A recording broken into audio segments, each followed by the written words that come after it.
Boom. All right, here we go. So, John, you were talking about that you've been on a lot of podcasts. It was outside your comfort zone. And I was saying that you've been putting in the reps, man, Hmm. and so now it's probably more natural for you, right? I mean, Yeah, totally. So this book has been amazing for so many reasons, but one of the chief is it's really gotten me outside of my comfort zone. So I'd been on a podcast or two before the book was being released, but I've probably been at, I don't know, 25 in the past 4 months, and yeah. on a lot of radio shows as well. And some of these radio shows can be the wild, wild west. Yeah? Yeah, so those have been pretty fun. But what used to be outside of my comfort zone is now in my comfort zone, which I guess is the very definition of how people grow, right? Is Yes. Yes.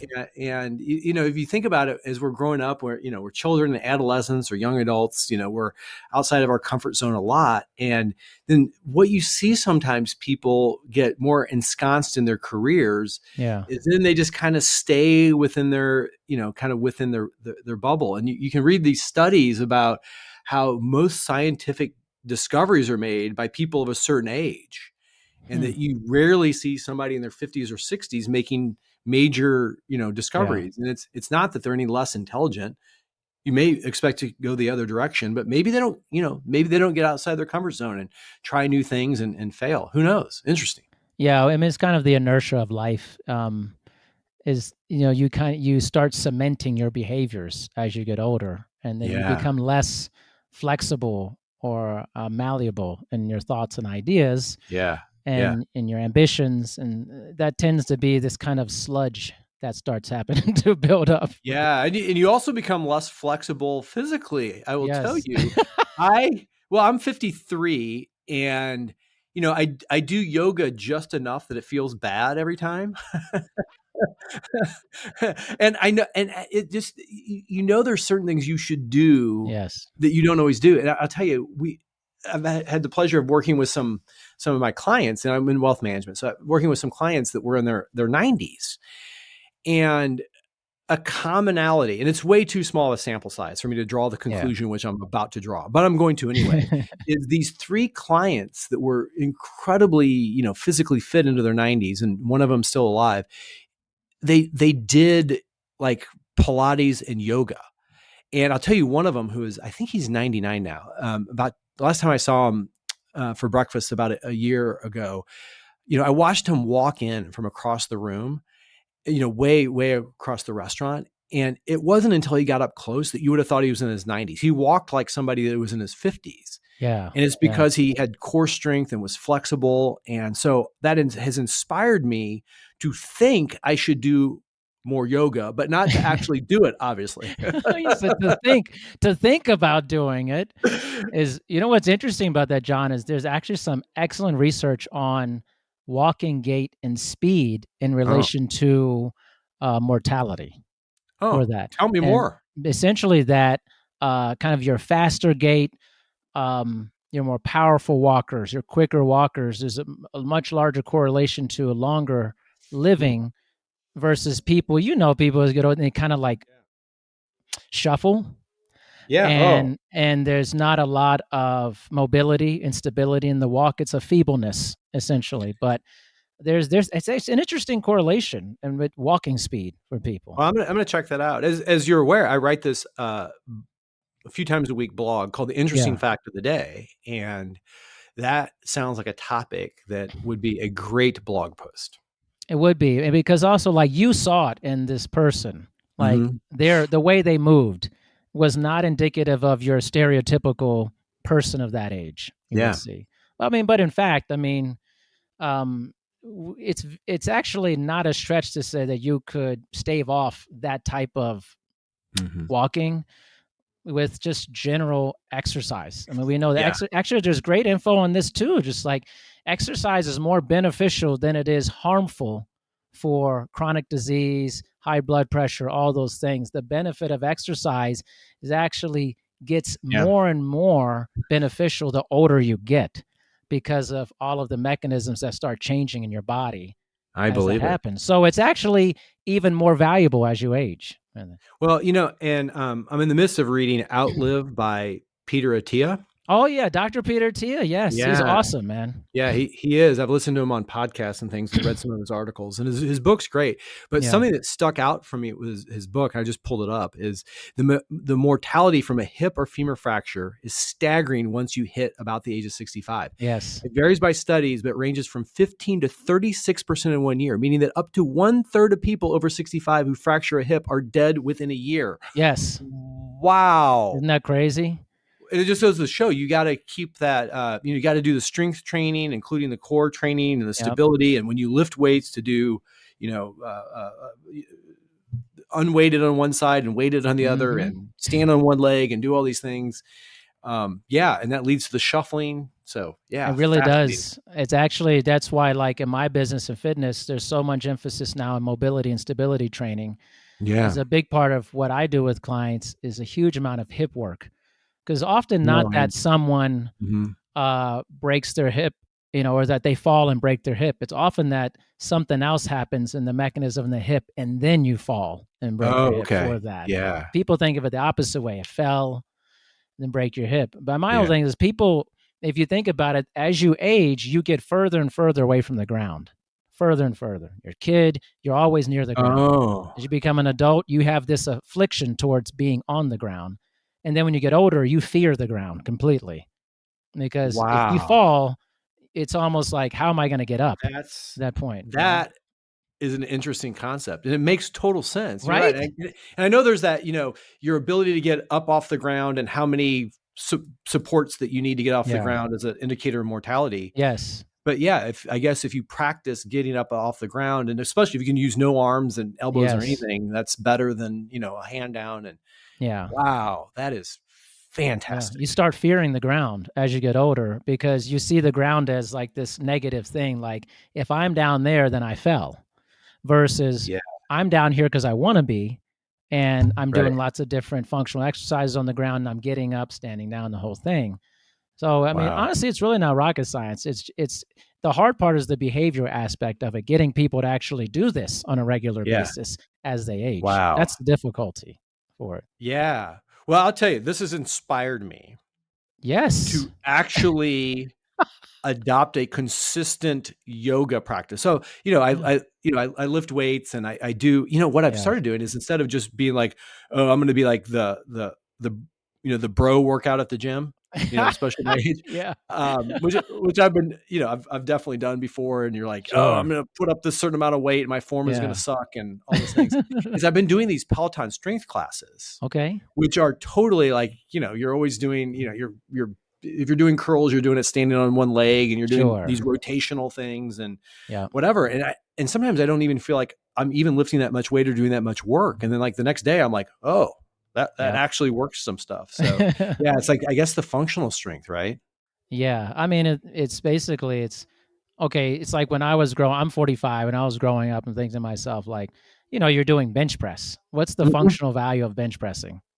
Or even like a lot of kind of the bro workout you said, there's a lot of back squatting. I mean, it's really pointless. One, it's a lot of compression on your spine. Yeah. And two, it's like, all right, tell me a time when you're going to put like 300 pounds on your Yeah. back, Yeah. and it's like, you're never going to do Yeah. that. I mean, this is no situation that's happening. You're holding up a bridge or something. I mean, so like, Yeah. it's more of us like, what are you doing? How are you Yeah. bending down, picking up things? Dynamic resistance through dynamic movement, all that. I Yeah. think we're trying to move away from that, but there's still a large bro culture, within that Oh too. yeah. And don't get me wrong, I do love some bro culture. So I do love some bro culture. So all you bros out there, like, Yeah. I'm sort of with you Yeah, sometimes. yeah. It's fun, this it's an aesthetic look, it's this type of thing, but It it's is. often a very uneven look, or it's like, hey, no cardio, just weightlifting, have Yeah. a nice well-rounded program that allows you to be Right. functional. It's the, I think, you talk about uncertainty, which I wanted to get into Yeah. about that. And certainly you could apply a lot of these things to wealth management and finance. And I'm curious, and I've been thinking about this, like exercise, like physical activity and movement, people have a lot of uncertainty about what they should do. and what's the right dosage and stuff. I would imagine it's probably a similar feeling when it comes to investments. Can you kind of take us through that a Yeah, little bit? totally. Like I think people always feel like they're missing something, or they need to know more because they're seeking a certainty which just doesn't exist, you know. Mm, And it's interesting. So, as you mentioned, talking about uncertainty, my book's called The Uncertainty Solution: How to Invest with Confidence in the Face of the Unknown. And I started writing it in the middle of the pandemic, summer of 2020, and I finished it in the spring of 2022. And it took a little bit over a year to actually, be published. It just was released in early May. And, what's interesting is people said, like last April and May, oh, I bet you wish this book was out right now, given how uncertain things are. And my response was, no, I think in a year we'll still be feeling pretty uncertain, and I have no idea what's going to happen, but it's this thing where we always feel it. And it's fascinating. I mentioned I've been on a lot of podcasts, and a common question is things feel incredibly uncertain right now. And I'm like, yeah, and they will in a year, and they did a year ago, and they did 10 years ago. And it's just yeah. our common human state is feeling uncertain because that's the world we live in. And really the point of my book, and it's it is an investing book, sort of. I mean, I've had people say that it's really more about behavior and more psychology. It's not like classic psychology, but it really is about how to handle uncertainty and make better decisions and kind of feel better about uncertainty. So yeah, it's been fun. Yeah, I mean, I think what's interesting too is, you think of like volatility and things in the stock market and all that stuff. I think, you get a lot of, like a lot of my friends, it's kind of like the armchair stock market people, it's like, Mm, oh, this, I'm gonna invest in the cryptocurrency, all this and stuff, S&P 500, all this stuff.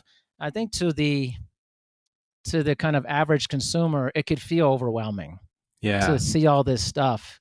But then you have almost the kind of democratization of investing Hmm. happening too. Yeah. I'd love to hear your thoughts on that and how Yeah, so you that's have the changed. like the Reddit boards, and they Yeah. remember in the spring of 2021, they were running up, GameStop is AMC in and all that. GameStop Yeah. and everything. And same thing with crypto. Crypto got up to, I don't know what, Yeah. $67,000 a coin, and it just seemed like it was just going to go on forever. And a lot of people piled in, and then, it was way back down. And I think it's around 30,000 a coin right now.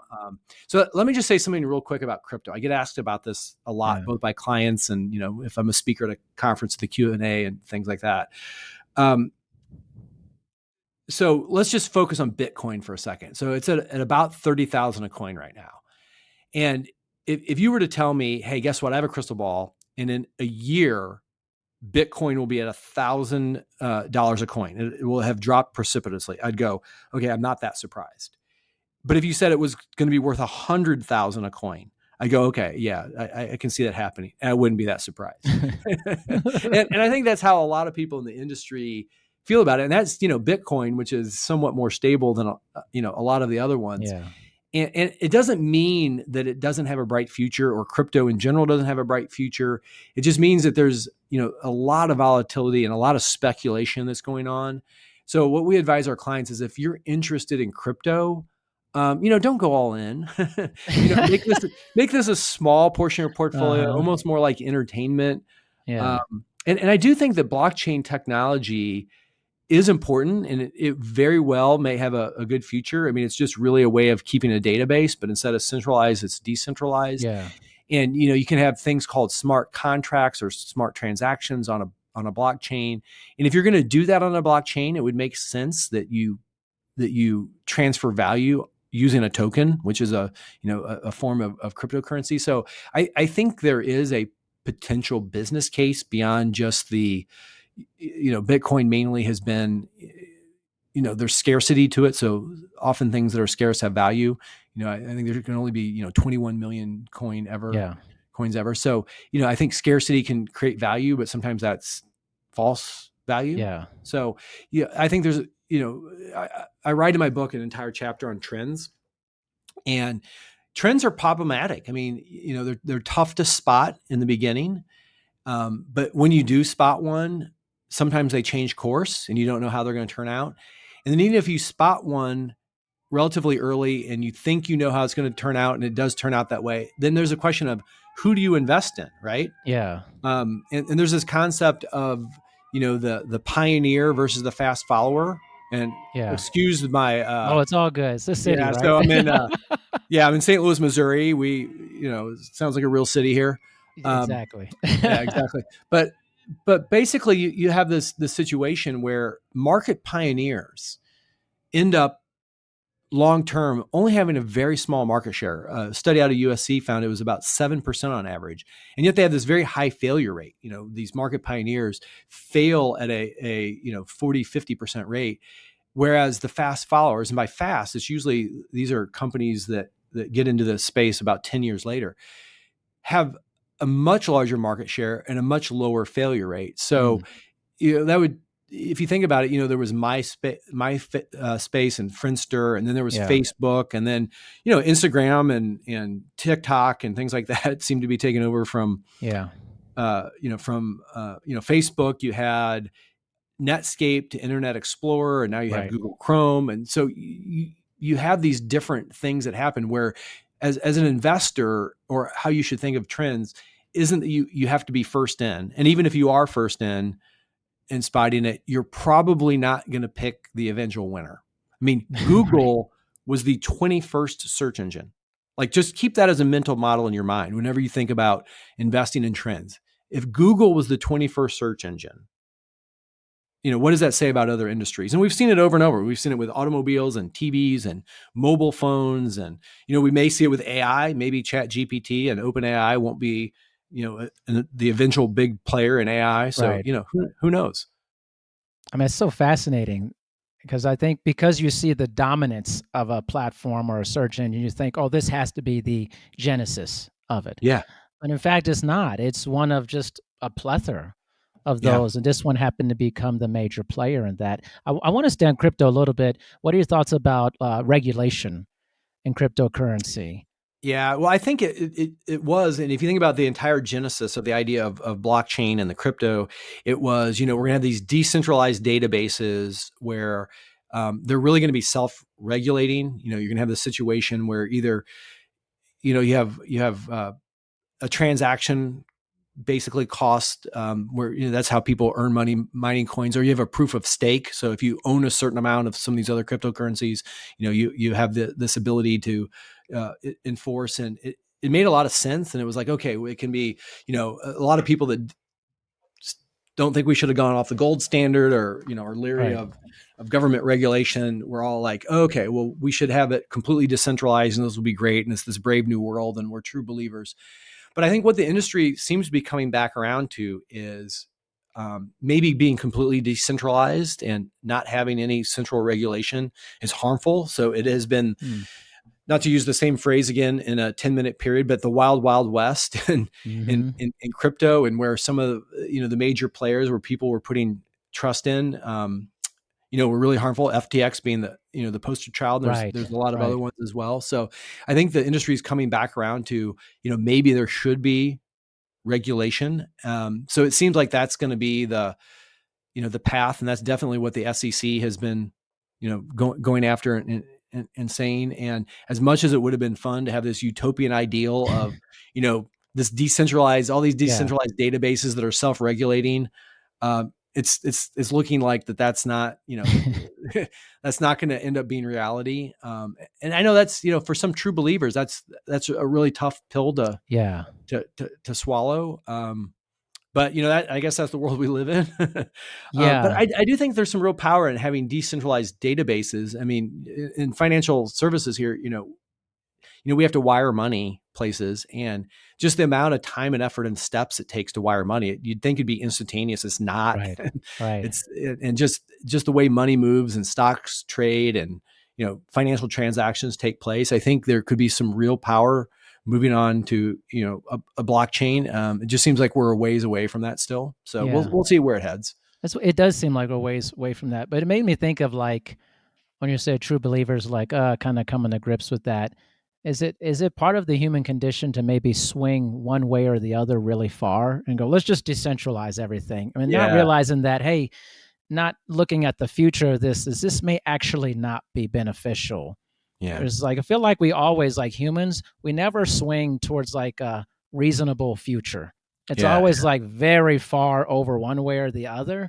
And then we Yeah. like, oh, we made a mistake. We do have to Yeah. have some regulation or some parameters Oh, here, you know? I think that's spot on. I think it is human nature to overshoot. And I think also, I mean, we'd love to have this idea that, we see this in investing where, you'd love to have this idea that all these people that have all this education and Yeah. are, chartered financial analysts and have all this education and fancy MBAs and everything, that, they're part of the system and they don't see the truth. And that you could have somebody that comes along that hasn't been trained in those things. And because they have this separate third party view, they're able to kind of break the code and, beat the market. Or you see this in the health industry too, that there's, some supplement that the FDA won't approve, but this supplement is going to, be amazing, or some alternative medicine things. And I'm not saying there's not some validity to all those things, but there, you'd love to say, the existing system is flawed and here's this new and better way of doing something. And that's really exciting. And I get excited about some of those things too. It can be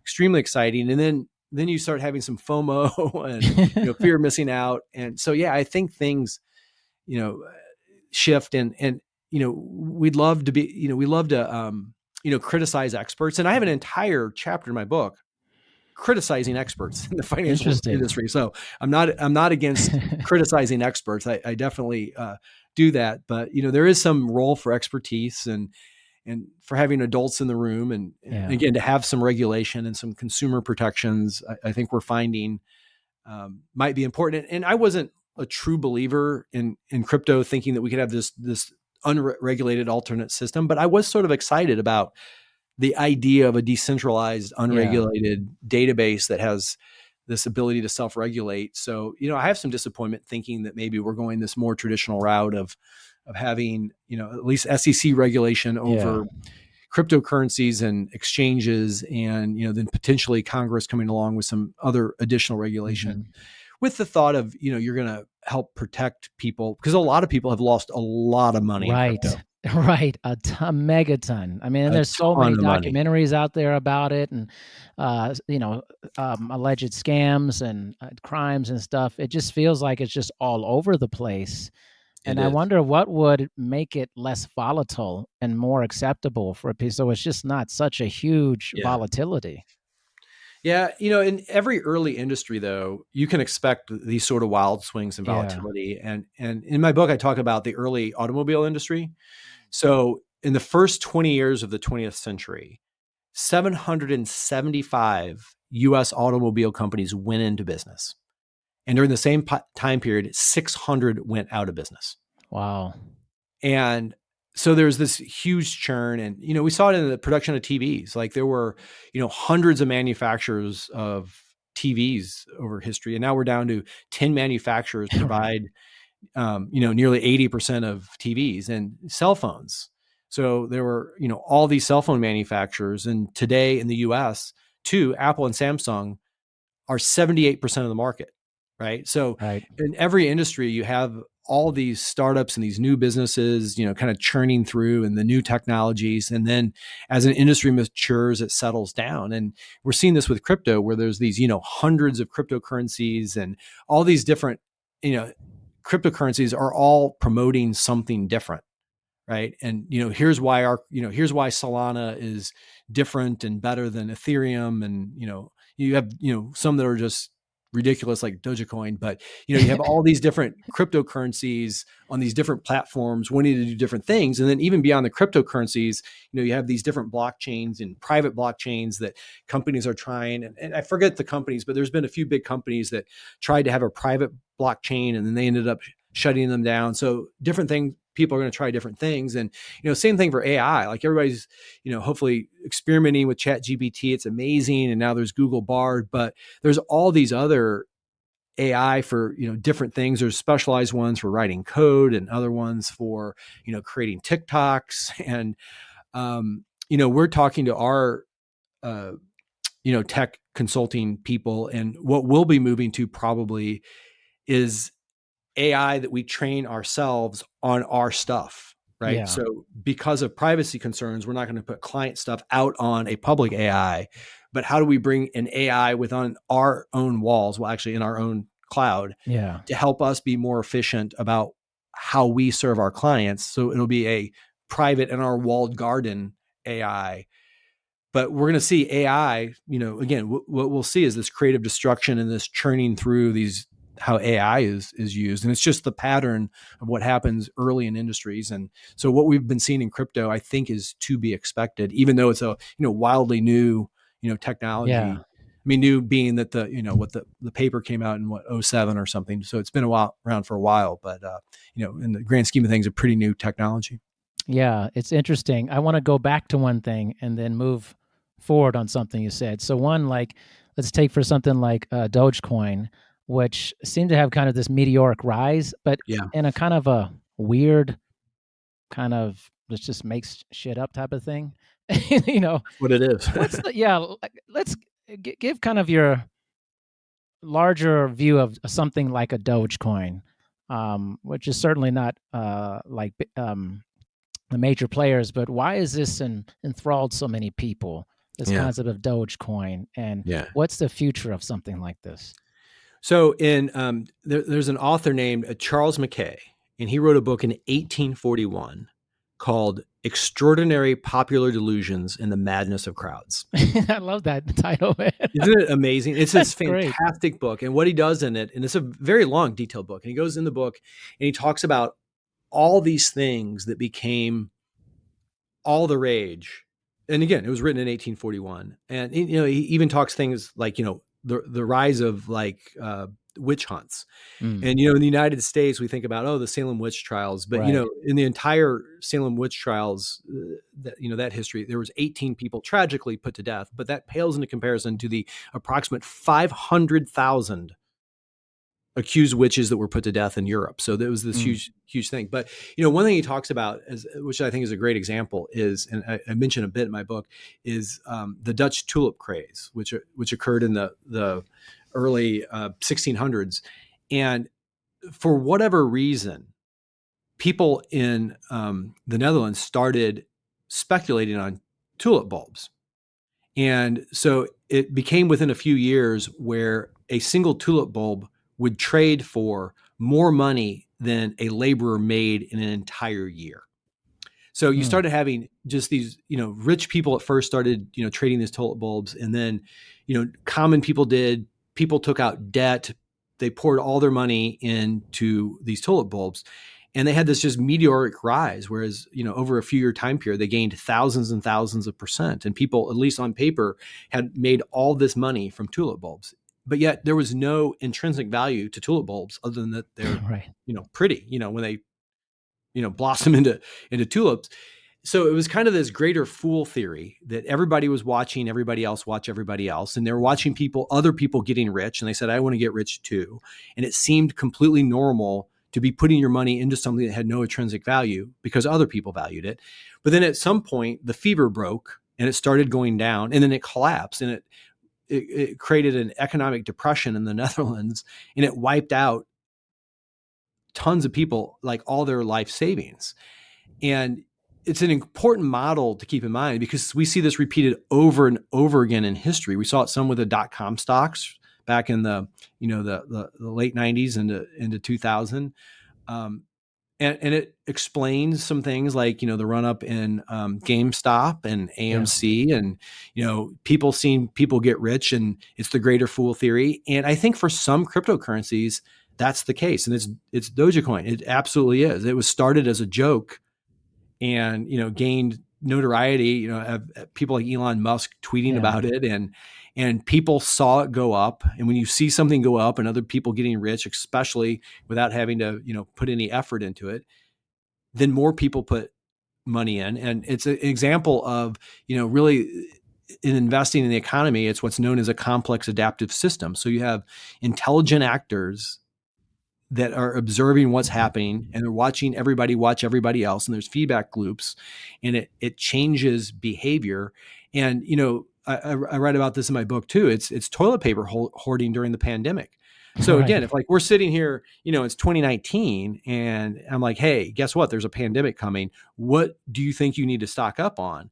I mean, it's probably things like, oh, I'm going to have a lot of food like beans and water Hmm. and, beer or Right. whatever you want to Yeah. have going into the pandemic. Right. More And non-perishable items. Yeah. yeah, Mhm. non-perishable items. And, maybe you say, oh, I want to make sure I have toilet paper, but like, it's not like you're going to be like, I'm going to go buy, 50 packages of toilet paper, which people did. But whatever triggered it, whenever people started buying toilet paper, which was probably the first people that did it, arguably irrational. Right. But once it started and once you started seeing empty shelves, it became rational to try to buy as much toilet paper as you could because you didn't know Right. how long it was going to last. And I thought it was completely bonkers. But in Right. April of 2020, in the middle of lockdown, I went to Walgreens to get a prescription and there was one package of toilet paper on the shelf and I bought it. And I said to the clerk, I said, I know I'm being part of the problem and not a part of the solution. I'm so sorry. We have plenty of toilet paper at home. And she Yeah. looked at me like, what are you talking about? Get your, potential COVID breath and, move on, Right. Right. and, Right. but that's what happened. And this is how we interact with each other all the time in investing and even in the real world is we're all watching each other watch each other. We're taking individual actions that may seem rational that roll up into completely bonkers system-wide effects. Yeah. And, that is part of the concern with some of these and maybe all of the cryptocurrencies. I mean, if you think about it, why does Bitcoin have any value other than the fact Yeah. that people say it does? I mean, it was a brilliant paper, the Satoshi paper, brilliant. And the whole concept of blockchain, brilliant. But why does it have any value? And, as, a year or two ago, I wrote in my blog, there's this painting that is supposedly done by Leonardo da Vinci called the Salvator Mundi. Okay. And so this painting was bought in an auction, like 60 years ago, 70 years ago, something like that, for like $200. And it was recognized that it was in Da Vinci style, but it was thought it was a copy or a student. And then decades later, it was bought by some collectors for $10,000. And they thought, we think this painting might have been done by a student of Da Vinci, so it probably has some value and Hmm. maybe has some educational value. So they went to restore it and they uncovered reasons to think it was an original Da Vinci. So there's still some debate about it. And so then a few years ago, it sold at auction for $450 million. So think about this. Jeez. Over a single lifetime, it sold for $200, $10,000, and $450 million. It's the same painting. If you hung it on the wall, I mean, it looked a little different restored, but if you hung it on Hmm. the wall, it's still the same painting. So it's like, what gives that value? And what gives it value is Da Vinci's one of the most extraordinary humans that ever lived. There's only 20 surviving paintings. So Right. this becomes one of 20 instead of one of thousands of copies, right? Or, hundreds that are done by students. So, why is that painting valuable when it's the same painting? And it's kind of creepy, actually. It's not even, Yeah. something, it's not like it's, why is it so valuable? And it brings back this idea, like what gives something its value? Part of Yeah. it can be scarcity. So Bitcoin says we're only going to have 21 million coins. So it creates the scarcity, but why do you care? Like I could be like, I'm going to limit the amount of, whatever, I'm going to limit the amount of the blog posts I'm going to do. I'm only going Yeah. to do 100 blog posts ever. Like, you know, are people all of a sudden going to be like auctioning off my blog posts? I mean, it's just interesting. Yeah. No, it's very interesting. I think that the scarcity drives up the demand for it. It's just I'm just curious about it because I look at it and I go, well, what's the functionality of this? That's always my question. What's the function of something like the painting thing is very interesting because I look, I go, oh, it's just a picture, like someone else sees this as this monumental, hugely valuable monetary thing. And then someone else like me goes, I don't know, why would I spend that much on something like I'm just looking at, but again, everybody has different values for different things and what they see. And maybe the art aspect is a lot of times art, it tends to Yeah. appreciate after people die. And Yeah. then, Yeah. there's It a does. whole thing about But that where some things depreciate, during the cycle of it. well, I mean, there's this brand new thing happening where this triptych by Francis Bacon, of course, very famous painter. You may have Yeah. heard about this. It's worth Yes. about supposedly $55 million, and it's going to be there's going to be initial public offering. So you can buy, shares of this painting now with the hopes that it appreciates, which is Yeah. really just other people thinking that other people will think it's going to be worth more in the future. That's how a painting, Right. Right. appreciates. And it's interesting. If you look at the triptych, I don't even like it. Like I wouldn't even hang it on my wall. I think it's completely Yeah. creepy and strange. I mean, Francis Bacon was sort of a bizarre painter, and so I don't even like the painting. At least I like the Salvator Mundi. That's But right. but it's kind of bizarre. And if you think about crypto and like what use does it have, right now, not much, as we can see that with the crypto winter and kind of the crash that we saw happen last Yeah. year, especially in the wake of FTX, it didn't really cause any economic harm outside the crypto industry. So Right. if you think about the crisis in 08, 09, I mean, there's a lot of different factors, but the subprime mortgage market, which was a small fraction, it was about 4% of the mortgage market, was the impetus or the catalyst of this, financial crisis. And you can see that, with Silicon Valley Bank and Signature Bank, these two, decently large regional, but not Yeah. one of the major player banks, these banks caused basically a mini banking crisis, just these Yeah. two, not huge banks.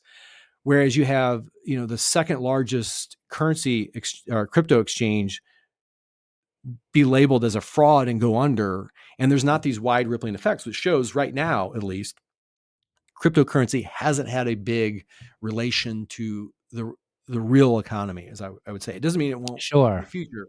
I mean, I don't know what the path of cryptocurrencies are. I own a little bit more as fun.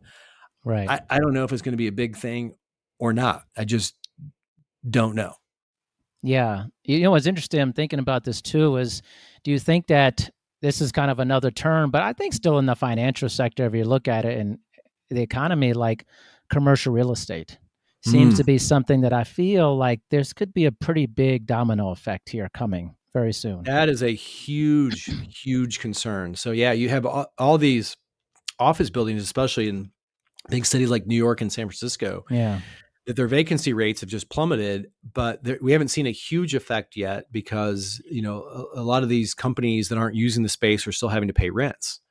Right. So what will happen is when they don't renew their leases and it really starts impacting negatively the building owners, and then you have interest rates a lot higher. So when they go to refinance, they have the double whammy of, That's right. I'm not making that much money on this building anymore. And my, interest costs are going to, triple or whatever it is. Yeah. We could see a huge domino effect coming from, commercial real estate. And I've been reading a lot about this, and you Yeah. kind of wonder, is this a slow moving train wreck that is really going to cause huge problems or domino effects? Or can you fall back on the idea that really the huge things that have big impact are the things that you don't really see coming?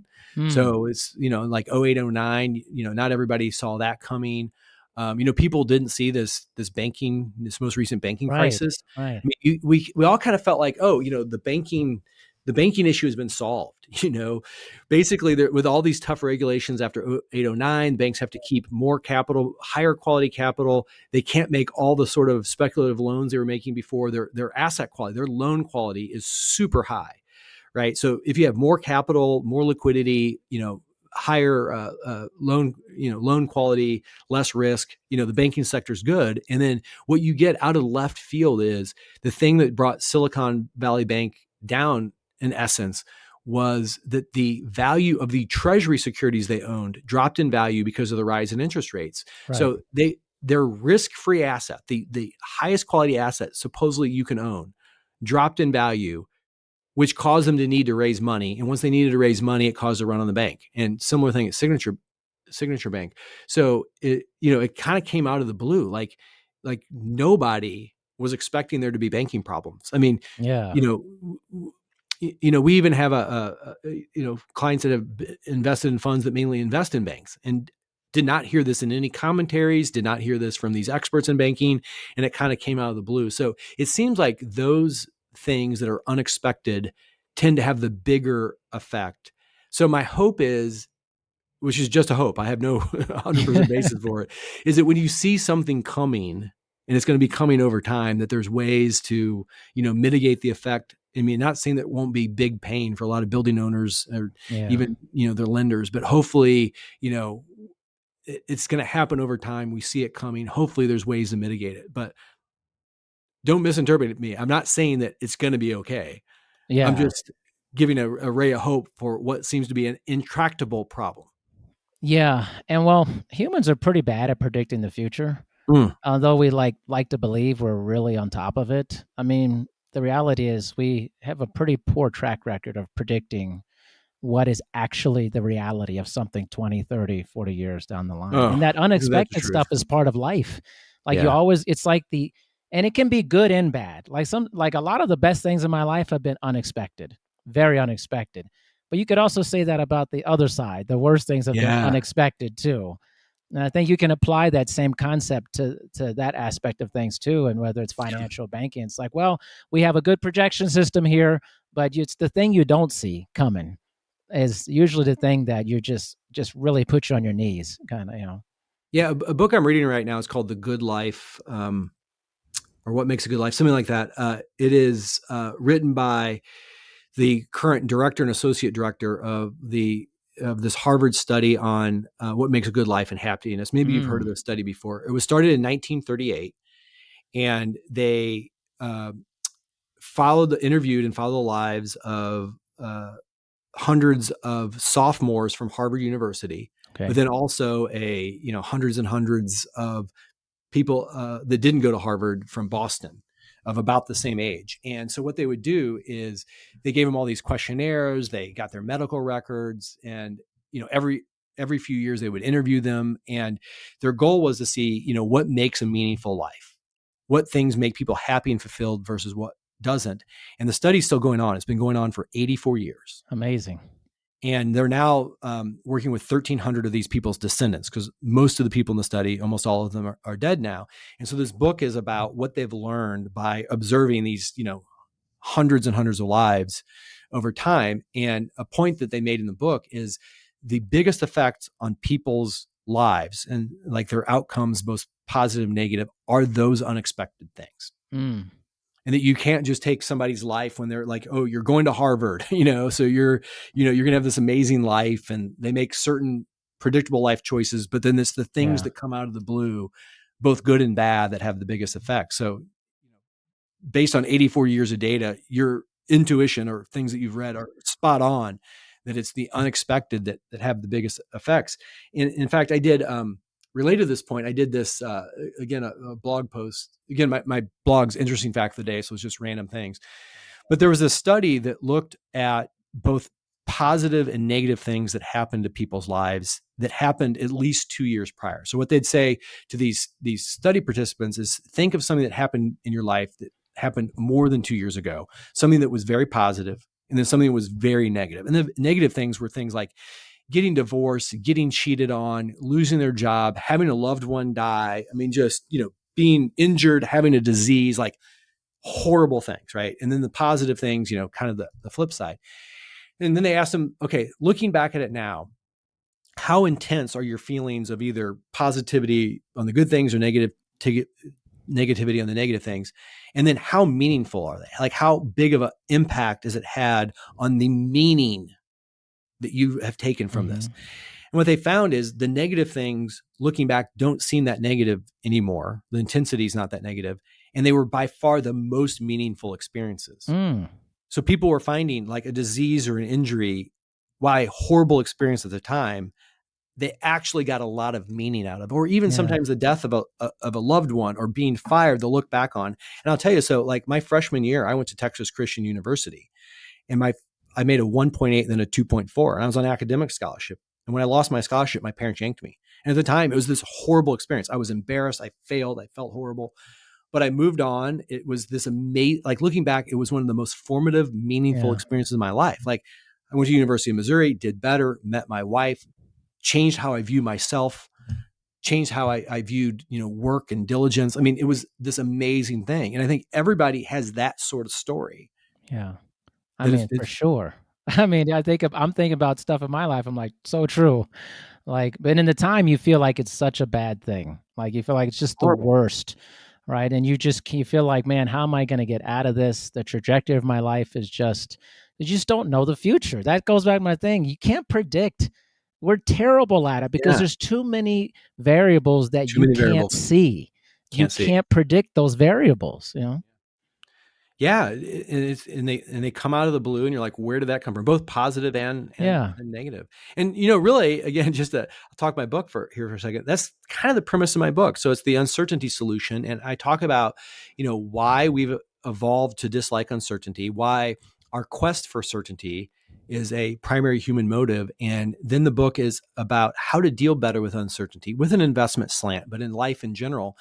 And really, the answer I've found is it's not that you can gain greater certainty, but you can focus on things that you do know and you can control. So Yeah. my book has 35 what are known as mental models. So they're things that once you study and you can pull out to help you make better decisions or have better behavior, more in the face of dealing with uncertainty. And it's been really well received both as an investment book and otherwise. And my goal with the book is really to help people have less worry and anxiety about Yeah. uncertainty, and especially in investing, that you don't have to know the future to invest well, which is good because we, as you point out so eloquently, we can't know the You future. can't know. So it's better to accept that and invest as if you don't know, and stop trying to find experts that you think are going to tell you the future, because they don't know. I mean, they definitely don't know. No, But I they think they people really, make a business out of believing that they know and then yeah, getting people to experts, follow that, you know? yeah, experts, the more erudite ones know they don't know, and Yeah. but many of them actually think they do know, Mm. and I hit in my book why they continue to make predictions when they're bad at it. It's pretty fascinating, Yeah. and the reasons that they give for it. Yeah, so Man, I gotta tell you what, John, this has been very enlightening, and, I wanna, make sure I'm respecting your time, and, I'm sure you're busy, you got things to do, but thank you for giving me some of your time. oh, There's a of lot of course. value in that for me. Let me Yeah, say and that. well, likewise, I enjoyed our conversation. It's been fun. I could talk to you for hours. I know. I actually have so many questions. I'm like, all right, I have to talk to John another time because it's just Yeah, there's other things that I are just rattling in my brain yeah, and scenarios and different philosophies. yeah. But please tell everyone here how they can connect to your blog and all the different Yeah, so information. my blog can be found at John M, as in Michael, Jennings.com, John M. Jennings, all one word.com. And yeah, so there's a little bit more about me in my book. And up in the menu, it says the IFOD, the IFOD. So that's my blog. And yeah, I just write on various interesting things. I've recently written on, why aren't planes getting any faster? Since the 1950s, Right. airliners haven't gotten any gotten any faster, and just various different things that are hopefully interesting. So I'd love to have more Wonderful. subscribers. I have a few thousand, so yeah. Yeah. Keep pumping it out there for sure. Thank you, John, so much for your time. And we'll be in touch. Right. Cool. Thanks.